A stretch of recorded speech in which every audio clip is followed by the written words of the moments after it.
Unha amizade. No, eu dou a coñecer o casco é unha das condicións que puxo cando falou con Chamoso e con Alberto daquela, era que o casco quedara en Coruña. Pero o casco, ademais, xa empezou con polémica, porque o casco, cando compraches a finca, xa te subiron o precio, non? Bueno, pois o descubrimento do casco foi, como xa vamos dicindo, a raíz de facer un caseto, unha casota para guardar os aparellos do mar. Porque xa empezaba o vandalismo daquela, levaban o gasoi, mais levaban ao mellor un arte, ou, bueno, vaya, xa viste onde está a caseta, que está nun sitio que non ten bo acceso por terra, en cambio polo mar era maravilloso. E foron as últimas dúas, a miña mala do meu irmán, as que se conservaron porque ali non iban os coches nin cousa polo estilo. Pero as primeiras foron as que están no molleiro. O vendedor da tuxeira xa te subiu o precio? A tuxeira, pois, bueno, vamos a ver, o que agachou o casco tiña que ser unha persona inteligentísima, porque non meteu nun sitio onde se pudera traballar nin que producira. Justamente era roca pura. E puxeron unha pedra como esta mesa aproximadamente, aguantando como muro de contención da finca. Entre o que foi xuntando, o agocharon aí na pedra esa, que é unha pedra grande, pois tapou. E chegaba do mar, aí chegaba o mar. E cando o saquei, pois mirei non, mas se quedou moi limpo. E dixen, coño, a verdad que isto non é calquera cousa. Eu non entendo disso, pero vamos a ver, compraron xogos de chaves para o barco e non sei se habería un mes e xa se empezaban a oxidar.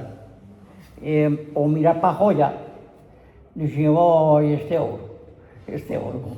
Si, pero como pode estar aquí esta pesa tan importante? Bueno, importante digo, o ouro daquela non dixe tan importante. Bueno, eu collí non e vime tranquilo para casa. Moi tranquilo, aunque non sea máis que para facer a caseta, de chegar. Entonces, pois, ela me veño, había un compañeiro que estaba preparando para a noite iremos a traballar. E a muller miña estaba comigo, e veuse para facer de comer, e eu cheguei cabando hasta que viñera as horas de vir para comer.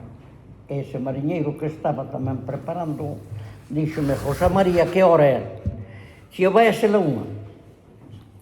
E dixo, pois espera por min, que xa vou eu. Ben, así como tiña o bidón ca boca para arriba, puxeno así en riba do bidón, na cabeza do bidón, e bueno, daba gusto velo, xa non me quedou gana de cavar máis. E resulta que chegou a terra, me lo espera por mí que xa vamos xuntos, non había máis persona ninguna. Ali xa vedes que é un sitio que non... Despois foi, pero daquel non.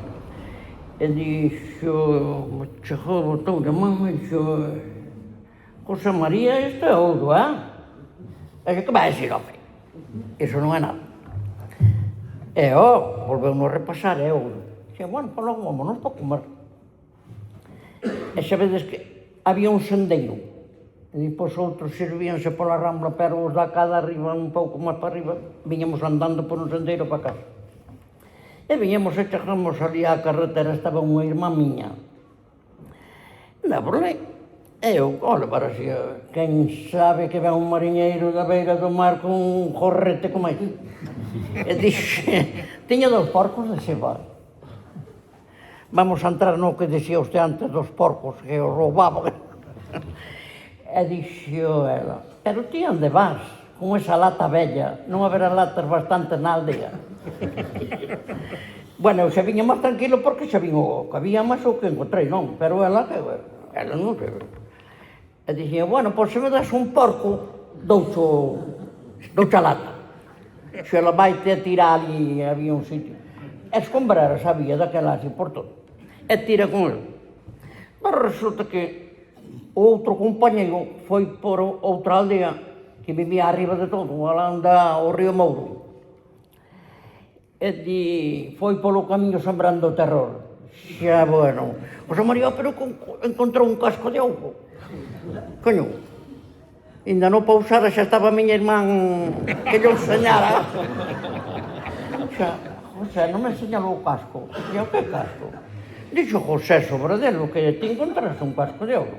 E como iba a encontrar un casco de ouro, non era unha lata loco. E bueno, seguimos así, non? E pouseino así, chegamos a casa, enseñei a muller, máis ao fillo que é ese que está aí, entón, bueno, mirámoslo os pastos da casa todos, e bueno, como se comeu todo, irmán, pousámonos riba de unha mesa ali no comedor, pero non, pero que a mesma empezou a vir a xente, e non nos enseñes o casco ese que encontraste, e xe, o coño lo está, e iban a ver, non, pero, nun día deses tres que botou ali, viñan tres curas. Un era para ver como a centella era de la do araño. Entón dice, a ver, enséñanos logo ese casco de ouro que encontraste. Enseñei. Un era daqui de Rianxo do José Cambeiro, e outro era o don Antonio Capellán do Araño, e outro era o de Xorna. E o home botou a man e dixo, mira rapaz, isto non é unha broma, eu non entendo, pero isto quito a daqui, porque xo anda a levar. E que van a levar ao miso, coño, iso é. Eu non sei onde o vas meter, pero ou nunha caixa fuerte, ou telo que poñer en algún sitio. Non teñas máis tempo na casa. E foi cando tomamos así un pouco de, bueno, xa me acerquei a don Manuel Chamoso e veñamos aquí, e a Guardia Civil fixose responsable. Aí no cuartel firmamos en conforme quedaba ali depositado. E botou 18 días, pero despois o cabo, o sargento da Guardia Civil, que non sei, pero bueno, o jefe do cuartel, dixo que yo había que sacar dali automáticamente, que botaran 18 días sin salir un guardia da porta. Entón, agora onde o vamos meter logo? Non queixaron, dixo, sí, así caramín, dixo, busquen un sitio que aquí non está máis, que un guardia día a noite na porta, isto que é. E bueno, foi cando, bueno, aí hai unhas películas que eu non vexo, agora non vexo, demais, se vira, iba nombrando tal e como foi pasando, pero eu non vexo, agora non vexo a persona, pero non lle vexo a cara. E bueno, teño todas. Resulta que a la veu do Manuel, Felipe Senén, un San Martín que despois non supe máis dele. Pero bueno, con Felipe ainda temos bo contacto, todos da casa, fillos e netos e todo. E non deixamos hai 50 anos, pero levámonos ben. E dixo, e logo, agora para onde o vamos levar? Ni que non pare. Bueno, pois, ala fomos vindo, ali sentámonos ali nunha mesa redonda e, bueno, pois isto hai que recoñer. E foi cando foi para a Coruña. Foi para a Coruña, e ali está. Da Cotovelo había falantes uns torques que hai ali e tal, eu miro para eles e todos son moi bonitos, a verdade que sí.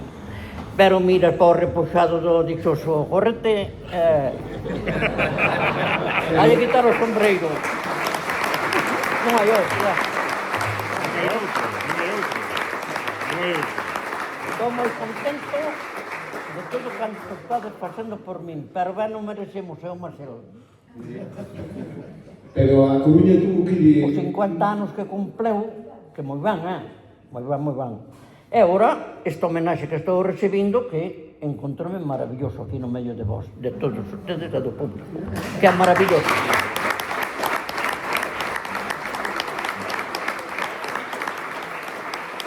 E agora, o que me quedo, seguiremos un pouco con ele. Seguiremos con 60 anos.